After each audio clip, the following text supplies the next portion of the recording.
Acting, singing, dancing, it's the life of glamour, right? Yeah, I think that's how it looks from the outside, but we're going to have the opportunity today to talk to and hear from a legitimate star of stage, screen, and television who is going to give us a little bit of the inside scoop about her own career and what the glamour of show business really looks and feels like. So put on the brakes, grab a cup of coffee, and join the conversation because it is time once again for Coffee Breaks with Steve.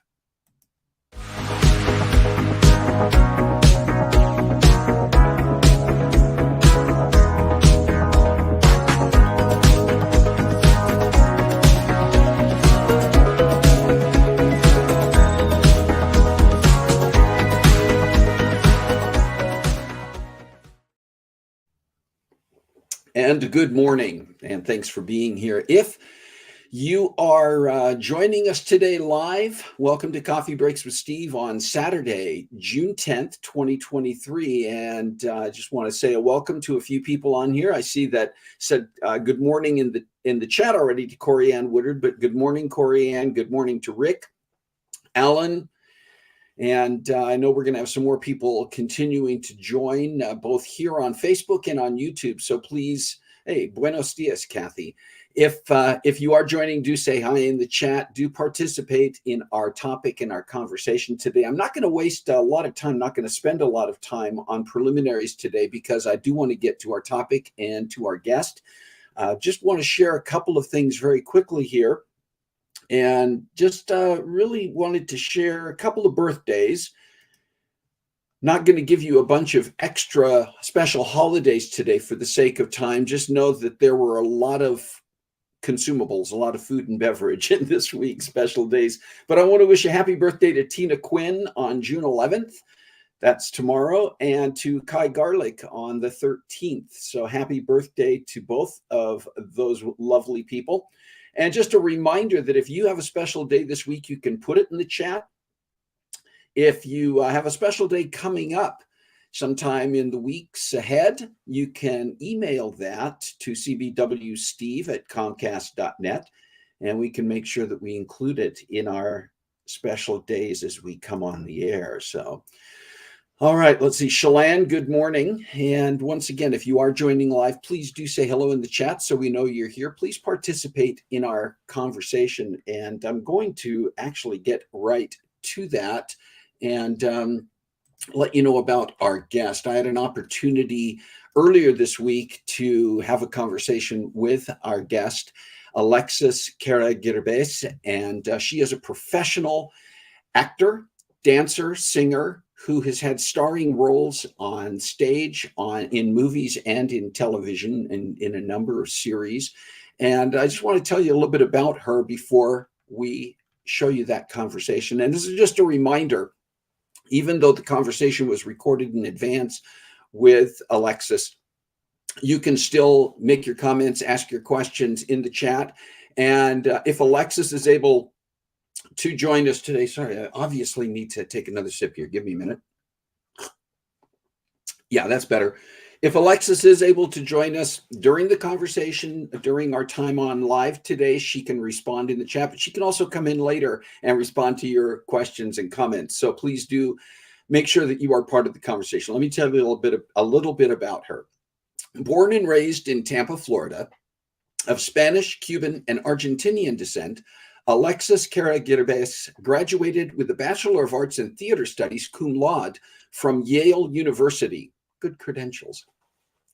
Dance has always been her first love, and she has studied from places such as Alvin Ailey American Dance Theater and Princeton Ballet, and with the Broadway legends Anne Rankin and Gwen Verdon.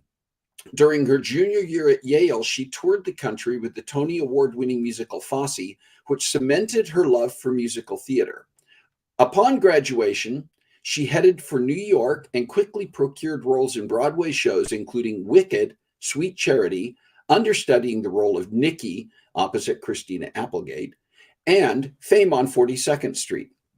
Her favorite regional credits include Lola in Damn Yankees, Cassie in A Chorus Line, and Gypsy in Gypsy.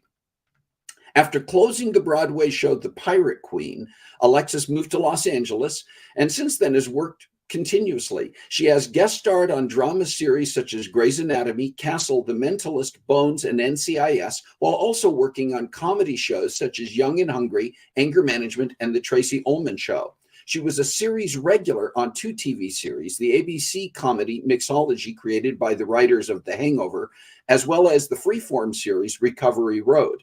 Alexis has a prominent guest star role in the critically acclaimed miniseries Fosse Verdon on FX, starring Sam Rockwell and Michelle Williams. Her most recent film is a Disney feature film directed by Andy Fickman called Christmas Again, starring opposite Scarlett Estevez and Daniel Sunyata. She continues to teach. Oh boy, I'm sorry, got to do this. Thank you, pardon me.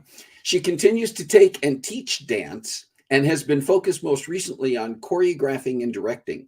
Alexis recently finished choreographing Damn Yankees at Musical Theater West, and has also directed and choreographed shows such as West Side Story, Dear Edwina, Honk, and Bye Bye Birdie. She has assisted on Fox's So You Think You Can Dance, as well as assisting choreographers Andy Blankenbuehler and Wayne Cilento. She leads a creative, artistic life teaching across the globe, and now is an audition coach and mentor with her performing arts educational company, Broadway Arts Community, co-founded with her best friend, Chrissy Whitehead. Alexis lives in Tampa, Florida with her husband, Chris, and 3.5-year-old firecracker son, Pierce. And as you'll hear when we get into the conversation, getting ready in a few weeks to receive the arrival of her second son very soon here. So I hope that you will join me in welcoming this conversation with Alexis Carra Girbés. All right. Well, Alexis, welcome and thank you for joining us today on Coffee Breaks with Steve. It's great to have you here. It's an honor to be here. Well, I'm glad to hear you say that. It's an honor to have you Sure on the is. show. It's always interesting to talk to people who have a career in what we call the entertainment industry, or shortcut to showbiz. But I think lots of times there are a lot of misconceptions about what that career looks like. And I think, well, just to really start, talk about kind of the early days, Alexis. When did you know that you wanted to be in this business, and when did you get started? Well, it all started at the ripe age of 2. Seriously, at 2.5, my mom said I had so much energy that she took me to the dance studio, and apparently this local dance studio, I walked into a class that was already happening and went up to the mirror and started posing and making faces. And and the owner of the studio, she said, "Do you think she's ready?" And the owner saw me and she goes, "She's ready. She's ready." So I like to tell that story just because I think I've always sort of enjoyed being on stage and performing, and I think dance was my way into that. Okay. I did have a lot of energy, and I'm a very physical person. My friends joke with me that I don't ever sit still. There's like a leg in the air, or I'm on the floor stretching. It's just in my DNA, and I see that in my son too. Just that need for the physical energy. But in terms of like the actual entertainment industry, I think I grew up in a very rigorous academic environment. Like I was also raised in a household of doctors and PhDs, and with my mom and my dad. And I think academics was really important to me, but I felt like dance specifically, and eventually theater, became this place where I could just relax and have fun, but also like get this performing bug kind of met, this desire to perform. So I think the thought of having a career kind of didn't really happen until high school, when I started to take it a little bit more seriously and training in it. And then of course, as soon as you start taking it more seriously in the training, that's when all the stuff in your head starts to happen. Where, am I good enough? Which comes along with the teenage angst years. And so, so I think in high school is when it really dawned on me. And then I was fortunate enough to go to a school that fostered the arts, but I have a BA in theater studies from Yale. So the place, it was just such an incredible environment of people who were creating things and having dialogues about things, and there was just so much access and opportunity that's where everything really just kind of solidified for me. And I thought, I've got to try to go for this. So do you remember the first play you were ever in? The first play I was in? Yes. It was actually we did shows like in elementary school, and I don't remember the specific, if there was a scripted show, but I remember in 6th grade, my drama teacher, Mr. Fessler, who is now actually a Broadway producer, which is just insane. We wrote a script as a class, and we performed that script, and I can't remember the title of it, but I remember playing the dancer in the script, about our class. And I remember performing this for, some sort of convocation or something for the middle school. Wow. And then the first real musical I ever did was in 8th grade, and that was Oliver. Oh, who were you in Oliver? I played Nancy. Nancy. I was in Oliver in high school, and I played the Artful Dodger. I'm sure you did. I was going to say. Of course, right? Yeah. But I could see you as Nancy. You would be a natural for Nancy. Oh, thanks. Yeah, it was a Yeah. it was one of those like one of those experiences that I'll never forget. Hmm. So yeah, that's That first eighth time grade. really being on a stage with the lights in your face and the audience out there and that the sounds and the sights and the feelings, I don't think that ever goes away, does it? That No, first and time. I had been doing that through dance, like at dance recitals and dance Sure. Yes. competitions. Like I'd been dancing really seriously.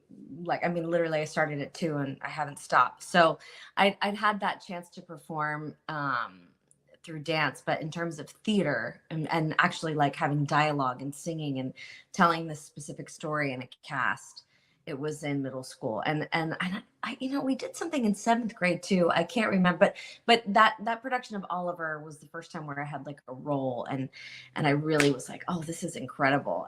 So yeah, that's the one I'll never forget. Who were your idols growing up? Who were the professionals, the people that were on television, that were in the movies, that were on Mm. stage, who you idolized and wanted to be like? Do you recall? Well, I do. I whenever I go over to my aunt's house, which is I'm an only child, but I was very close to my cousin, and my aunt Cindy would always we would stay up late and watch these old movies that had like the movie Calamity Jane with Doris Day, Yeah. um and you know Singing in the Rain and White Christmas, and so she loved these MGM movies and I love them too, and watching Lucille Ball. So I kind of was introduced, I think, to like a movie musical, but through the lens of the MGM Golden Age. And I Oh, wow. just thought Gene Kelly and Fred Astaire and Vera Ellen and Sid Charisse and Doris Day, that, you know, Pajama, or what was the Rock Hudson? It was another Doris Day movie, Pillow Oh, Talk. Pillow Talk. No, Pillow Yeah, Talk. that Yeah, was like I right. loved that movie. Yeah. These old movies, and so I really kind of like I loved Doris Day, and I loved listening to older music. Mhm. Um, so I don't know if I had a specific idol. It wasn't really until high school, and I started kind of my idols tended to be in dance. Like I was always looking at Mhm. dance companies, but then when I met and started you know, had the privilege of being trained by Anne Ranking and Gwen Verdon at the Broadway Theater Project, which was here in Tampa, actually. Interesting. You know, she became very quickly one of my idols, um, and I can't use the word really mentor because I didn't get to have that quite close of a relationship with her, but she changed my life, and so she affected so Anne Ranking affected so many people's lives in such a positive way, and she ended up actually teaching for Broadway Arts Community, which we'll get to. So it was a very full circle event, and that's where I met my Yeah. co-founder Chrissy Fossey, because of Anne Ranking. So it's like she sort of has been this angel in my life, and so I would say she's an idol of mine. And Yeah, I can imagine. Anne mm, Ranking is, you talk about, among the people who just stand out as having been almost having created the genres that we associate with modern theater, modern musicals, and mhm. so much around the Fosse, Legacy, yeah, legacy. I mean, that's yeah, that's a yeah. biggie. Okay, I don't often get starstruck, but just hearing you say that, I'm a little bit starstruck. It's right. I mean, I'm Anne you and Ranking. me both. I Wow. mean, I'm Yeah. starstruck by her. Yeah, So yeah. kind of in that thought process, Alexis, you're now coming up high school, you're in college, and now theater, dance, music are all starting to become something very real in terms of your future. Do you have a point, something that you did, a production that you kind of go, okay, that was my big break. That was the turning point from going from Mhm. this is something I want to pursue to something that now could really become the career. Life. Yes, the answer is I had a very clear moment, and what's so funny is very recently, which I know we'll get to this, but I just moved back to my hometown of Tampa, Florida, which is where Broadway Theater Project started, and I reconnected with a woman who's about my age. I'm 42, And she was a student and an intern at Broadway Theater Project. And she remembered this exact moment because she was the one who came to get me out of class to bring me to this moment, which I'm about to explain. So she said, I remember coming to get you. And she took me into a stairwell with Anne Ranking and Deb McWaters, who was Anne's partner in this Broadway Theater Project and assistant at the time. And Anne Ranking offered me a contract in the first national tour of Fosse in a stairwell at the University of South Florida. And this girl, Lauren Valiente, was the one who came to get me and bring me to that. So she said, I knew that, like, I'm coming to get you, knowing that you're like about to have this life-changing moment. And I was like, oh, and I remembered it was her. So it was just, we were just talking about that 2 nights ago. So yeah, I remember Anne sitting in the stairwell and just offering me this contract to be a swing in the first national tour of Fosse.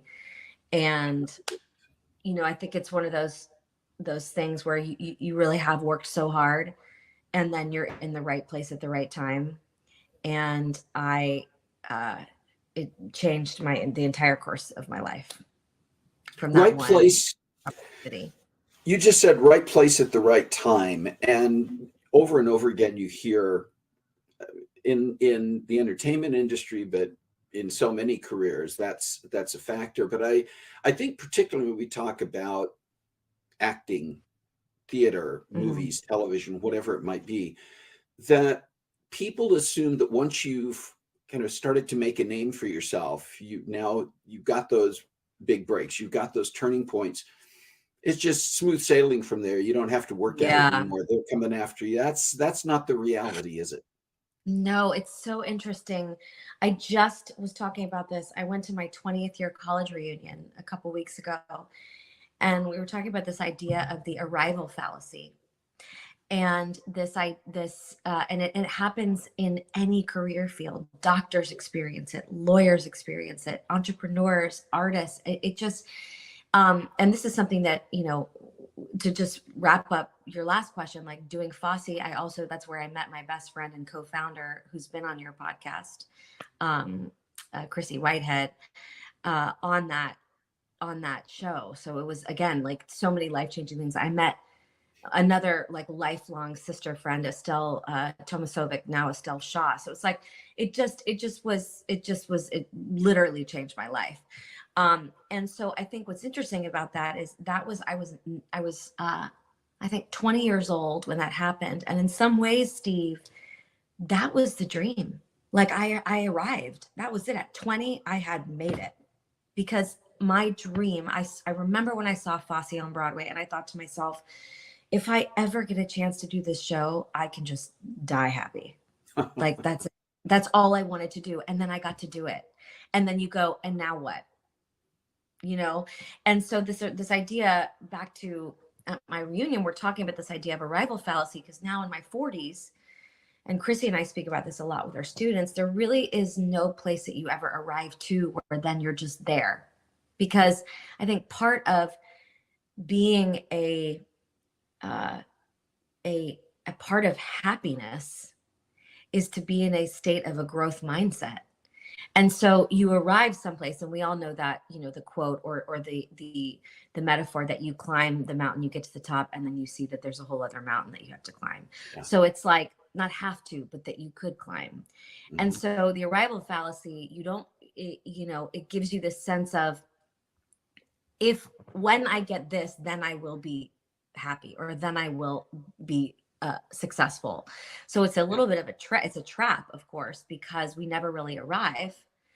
And, you know, now at this point in my life, and I think that happens so much with, you know, I don't know your audience, but like, I'm very much in a place in my life where my life is really more centering around my family. I'm a mother. I'm expecting my second son. I'm 34 weeks pregnant. I'm a wife. I'm a daughter. I'm living near my family. And so even and we've talked about this, in marriage, in motherhood, especially, like, when I become a mom, I will be happy. Like, you will also be exhausted and terrified and frustrated. And I think people know that intellectually, but we put so much pressure on ourselves to achieve a certain thing or to get somewhere. And then we get there and it's not all it's cracked up to be, or there's another place to get to, and we don't have the tools to actually then enjoy the moment that we have arrived at because we're always looking to the next thing.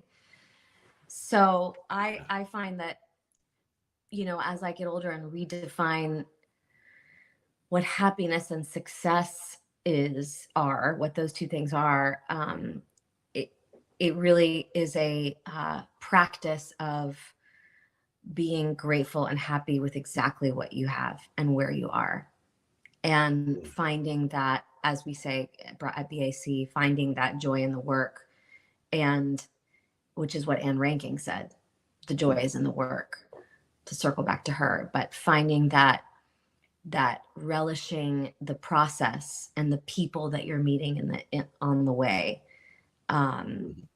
Another celebrity that I'm very lucky to be somewhat friends with is Taye Diggs. He said his choreography partner is a very dear friend of mine, and when he came to BAC, he told our students, I am who I really am is everything in between all the achievements on my resume. I'm all the lines. I'm everything in between. That's really who I am. And I just loved that he said that to them, because you think about the resume and the achievements, but it's all the people and the time and the process and the peaks and the valleys in between that really define who you are. That reminds me of a lesson I remember a mentor of mine talking about years ago, saying that when we die, not to get morbid here, but when we die and you look at a gravestone, there's a birth year and there's a death year, and all that's in between there on that gravestone is a dash. And yet that's really the key to who we are. Yep. It's not those two dates. It's that little dash in between is all the people, all the moments, all the experiences, the relationships.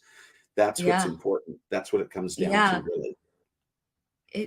It really does. And then, of course, everybody needs to, make enough money to put a roof over their heads, to put food on the table, to give your families and your kids a chance to succeed in life. There's all these things that you can't live sort of in this fantasy that, I'm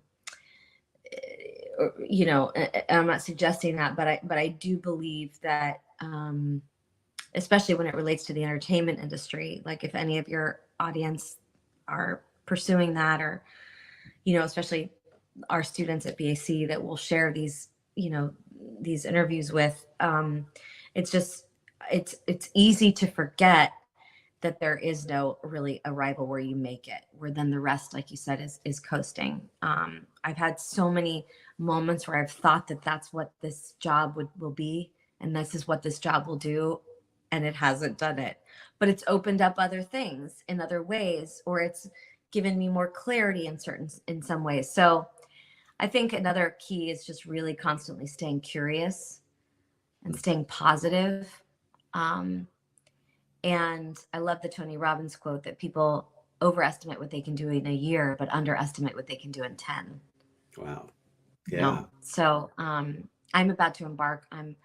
I'm sort of embarking on a possible, and I know I am embarking on a 10-year project here in Tampa. And I've just had the very beginning mutterings of meetings and creating the relationships, but I have this vision for theater and an arts community here, and it's already started, but to kind of take it to another level, and specifically in the area of Ybor City, which is a historic district of Tampa, and it's a 10-year vision. It's not going to happen next year. It's a 10-year process of what I think that this could be, and how I would really love to see it go. So I'm sort of in that mindset today. Literally, I had a couple meetings this morning, so it was sort of in that place.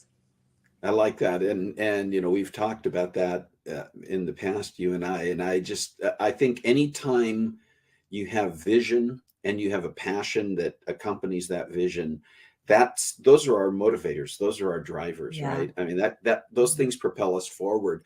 I want to come back to you talking about family. Mm-hmm. You started this career obviously before you got married, before you started to grow your family, and I just wonder what were the key changes that you found between that before there's that kind of timeline point Yeah. when family became a key factor in Yeah. your life and in your career. What Yeah. was that Yeah. like? What was the switch like?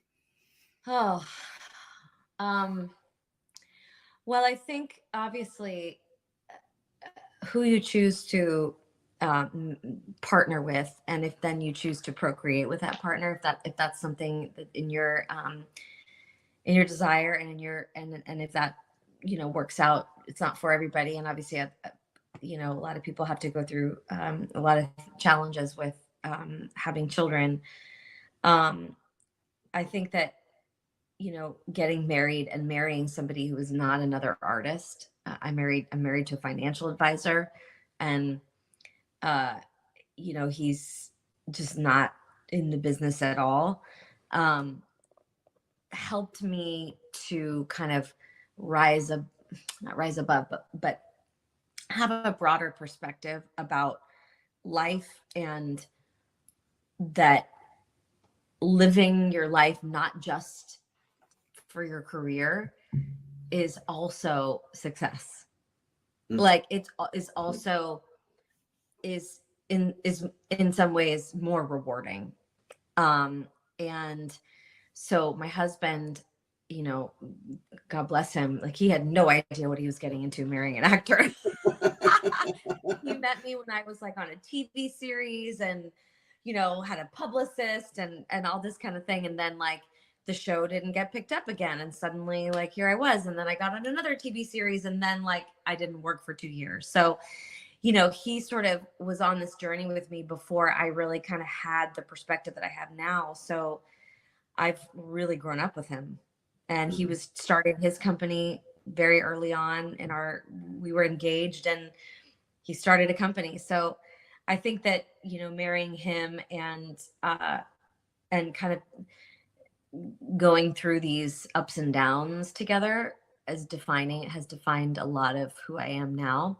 And then of course, as you know, as soon as you start having kids as a family, it just changes everything. Overnight. Like it's people say that, but then when you do it, you're like, wow. Now I'm starting to get it. Now I get it. Now I get it. Now like at 42 with a 3.5-year-old and another one on the way, I'm like, okay, I think I can say that I think I'm an adult now. Like I think I've graduated to adult. I am definitely adulting at this point. Yeah. I'm not living in this fantasy of the entertainment industry. Like I think it's very easy to do that when you live in a place like Los Angeles, because it's just a whole different world. So yeah, I hope that answers your question. No, it does. I think there's a lot that's profound about that, and there's a lot that's just very basic and practical. Totally. About the realities of that. Yeah. I mean, I think that's also one of the cool things about, I think about how we sort of value celebrities and things like that in this culture. And not that that's a bad thing, but we do put certain celebrities or people on a pedestal for either things that they've achieved, or because we see them in a way that's, kind of like these other than type of people. Yeah. And I think to myself, like, Tom Hanks, like he is a massive star, and he is clearly a incredible talent, and touched so many people's lives with the roles that he's done. And but he's also like a dad, and he still had to like be a part of bed and bath time, and with his kids, and like, and that balance of that so many parents go through of work and career and then alone time. And I just think that, we're kind of all just sort of figuring it out as we go. Nobody really knows what we're doing. And I think about that all the time. Yes. No one really knows what they're doing. People are constantly figuring it out. No one has, there's no right way, or there's no textbook. Even Tom Hanks has no clue what he's doing. He may know how to, That's right. He knows how to act. He's figured some of that out now, obviously. Right. But when you add it all up together, no one really knows what they're doing, and then that makes it just all feel like, oh, we're just all human. It's all humanity. We're all in it together. Yes. Yeah. Here's a interesting question that I always think is insightful. What would you have done if the career in entertainment had not panned out? Did you have a plan B? Hmm. Not really. um, Good. I knew I had a degree. Hmm. And I knew that, like, even though my degree at Yale is a BA in theater studies, I knew that that meant something. Like that if I had to kind of switch paths, or if I wanted to go to law school or something like that I had a bachelor's degree and I had an education, and I had some critical thinking skills, and I had some other passions. I could have been a double major with religious studies too, because I took so many religious. I was very interested in theology and religious studies and psychology, and so I knew I had other things that kind of stimulated me intellectually. So I think I just thought, and the truth is Steve, there have been. I can't even tell you how many times where I've been like, okay, that's it. I'm done. I'm going to go back to school. I want to go to the Yale Divinity School. I'm going to go back and get my master's in, social work or whatever it is, because Hmm. it's been so hard to stay in the entertainment industry in the way that I had, like, sort of told myself that I had to be in it. And that's part of Yeah. what has been in my 40s and as a mom and a wife redefining, well, how can I be in the entertainment industry but on my terms? Yeah. And how can I be in the entertainment industry and not have to live in Los Angeles? So I'm still figuring that out because I have no So clue what I'm let's doing. turning the corner a little bit. You talked about some other passions, and you mentioned, social work. You mentioned divinity, and that all of those things point to a care for people, which I think is relevant in your life. But I know that one of your passions, along with Chrissy, is to support people in the entertainment industry, not only in terms of educating, coaching, training, encouraging, but with a focus on self-care and Mm. wellness. Why is that important to you, and why do you think it's important in the industry? That's such a great question. I think especially for, and I loop Chrissy into this conversation because she and I have created this uh, organization together, Broadway Arts Community, um, because we saw how being in the industry, and we've experienced being in the industry the way we had been for over 20 years, that the sort of the toll it took on our mental health and even physical health. And we wanted to be able to give our younger generation a little bit of a head start on how to think about how they can take care of themselves so they don't um, make maybe the same mistakes that we made. Be who you needed to be when you were younger. I never really had a real mentor, and I think I didn't. I had teachers that I felt very connected to, and that I felt that believed in me. But I didn't have a mentor in the sense that, like, somebody who had kind of done the thing and had a career in the theater, and then could say, like, here's some things I've learned along the way. Mm. Watch out for this. Think about this. Value, in that kind of way. And I think that for Chrissy and I, that's really been an inspiration. And it's just based off of what we have learned through our own experience, and how you need to, if you want to sustain any kind of career in the entertainment industry, what's happening in your brain and how you approach the mindset of it is more important than anything. It And you is and the Chrissy, define. you built that into BAC. Mhm. And I mean, I'm just going to mention this. We don't have to go into a lot of detail right now, but I am going to put some links on with this and post show so people can see for themselves. But there are things that you have incorporated into BAC in terms of your preparation and your training and coaching of, I was going to say, younger artists. It's not just younger artists, it's artists of all age, but you've built some of those elements in there. And there are things that you're continuing to work on and look into to expand on that. process on that portion of it to really focus in on making sure that the support structures are there, that the things that need to be there are in place for people in the industry and people Yeah. coming into the industry with the additional stresses that go with all of it. Yeah. Mm-hmm. Good.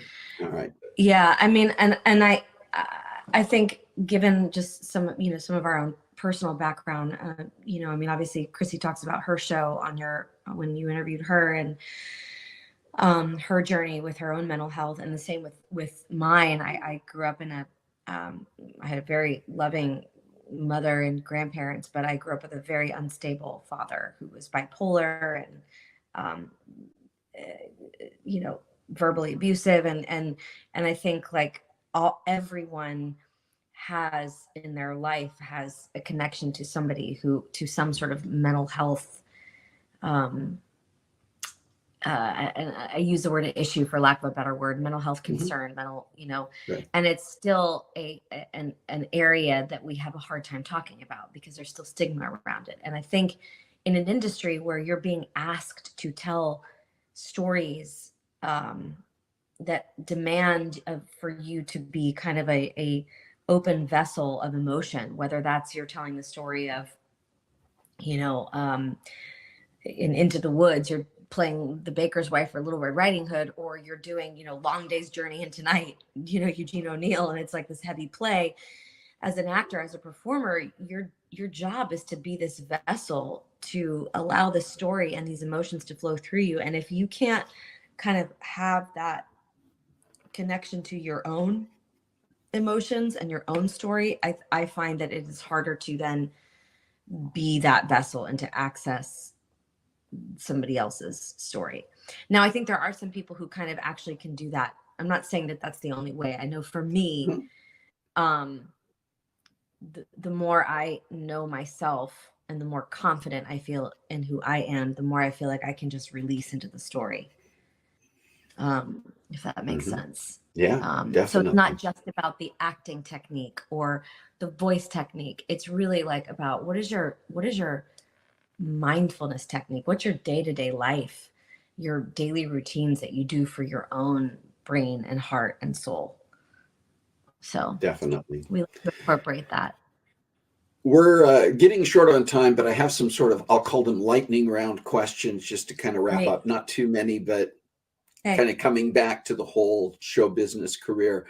Do you have a favorite role? Now, you mentioned you've been involved in some TV series. You've done a number of movies. You've done things on stage, both regionally, on Broadway, regionally, internationally, etc. Do you have a favorite role? I know we already talked about Fosse, but do you have a favorite role in any of the genres that you've been involved in that is just like, oh my gosh, or a favorite show that you've been a part of? I think probably Damn Yankees. I loved playing Lola. I thought it was so fun. Yeah. I also really loved my experience on the set of Fosse Verdon. Okay. And working that was sort of a favorite job, a pinch me job. I think I still feel like my favorite roles are still yet to be played. I think that they're coming. Yeah. Do you have, is there a role that you always wish you could have played, or that you still, a specific one that I still want to do that? Yes. I would like to play Roxy on Broadway, and I would like to play the role of Charity. Those are okay. 2 Gwen Verdon roles. I know. Yeah. Fantastic. On the journey of Anne ranking. Yeah. I mean, those two are like what I can think about the top of my head. Perfect. And then I have a couple of my own projects that I've written a script about my ancestors in Ybor City here, which I had mentioned earlier. If I ever get to see that project greenlit and on my TV, I will. To quote what I said when I was 20 and got Fosse, I could just die happy. And that's so I don't great. necessarily have a role in that, but the role of creating that and being a part of that. Finally, do you have any advice that you would share with people who might be watching this who would say, I would love to pursue, or I would love to try to build and grow a career in some aspect of the Yeah. entertainment industry? Any advice that you would give those people trying to Mm. be up and comers? Yeah. Um, my advice would be to find your community and do everything you can to love and support them, and they will do that to you, because you cannot do this business without a real community of people to support you. And just keep trying to be better and leave the world a little bit of a better place. Like, just continue to grow in baby steps. Be a little bit of a better actor, whatever that means to you. Like, preparing a little bit more. For me, it was like being early to auditions because I had such a time management issue. Like, whatever it is, like, just keep trying to be better a little bit, baby steps, just a little bit better, just a little bit better, and leave the world, whatever that means to you, a little bit of a better place, which That's is like great. leading me with kindness and empathy and compassion. All right. Alexis, thank you so much for taking the time to Welcome. join us today. That And went by thank you so for, fast. it goes by fast, doesn't it? It's just, and there's more. We could Totally. spend a lot more time chatting about all of this, but I appreciate you taking the time to do it. And obviously wishing you all the best with Thank you. the upcoming arrival. It's going Thank to you. add to that dynamic of your family and Yep. with the roles you have yet to play. Thank you so much. This has been a real pleasure, Steve. We I know your listeners really value you and the community you bring and everything that you do to make the world a better place. So thank you. Thanks. All right. So I hope you enjoyed that conversation with Alexis Carra Girbés. And I just wanted to quickly share a few things if you would like to find out more about Alexis and the work that she does. This is the IMDb website, and this is Alexis's page. You can see that professionally, she just goes by Alexis Carra. So you can look her up there and you can find out more about her work. You can obviously see the resume of the movies and the TV shows that she's been in. These are just the screen and television credits that she has, but very much an outline of Alexis's work. You can also go to her actual website, which is, I'm going to put all of these on my Facebook page so you'll see them. But this is at alexiscarra.com, and you can just learn more about her and her background and her work, and you can see even right there the number of shows and TV and film appearances that she's been involved with. And then this is her Instagram, where you can see some of the stuff that she is updating and posting. And finally, just wanted to let you see the site for Broadway Arts Community, BAC, that Alexis referred to several times, the organization, the community that she and Chrissy Whitehead work on and have built together. So, and just want to also just briefly give you in the last couple of minutes here a little bit of a look ahead at what we've got coming up in the next 2 or 3 weeks. Next week, we're going to be talking about a dad's story. Next week is Father's Day on Sunday, the 18th. And so on next Saturday, the 17th, I'm going to be joined by my siblings, Kathy, Carla, and Scott. And we're going to talk about our dad, just a little bit about his history, but primarily talk about what it was like to have him as a father. And hopefully that sparks some thoughts for all of you to think about your own dads or people in your life who have been a dad to you. And then in a couple of weeks, 2 weeks out, how often should I? This one's going to be kind of fun. There are a lot of things that we do in terms of buying products, using products, keeping maintenance on certain things and addressing certain services. But sometimes we're not aware of what the experts or manufacturers say should be the timeline to replace something, to renew something, to get something fixed or updated. And so we're going to take a look at some things. And it's going to actually, it'll be informative, but I think it'll be a lot of fun. So if you have topics that you would like to discuss on Coffee Breaks with Steve, would you please let me know? If there are guests you would like to see us bring on, particularly if you can make an introduction, let me know about that. You can reach me at cbwsteve@comcast.net to share your ideas.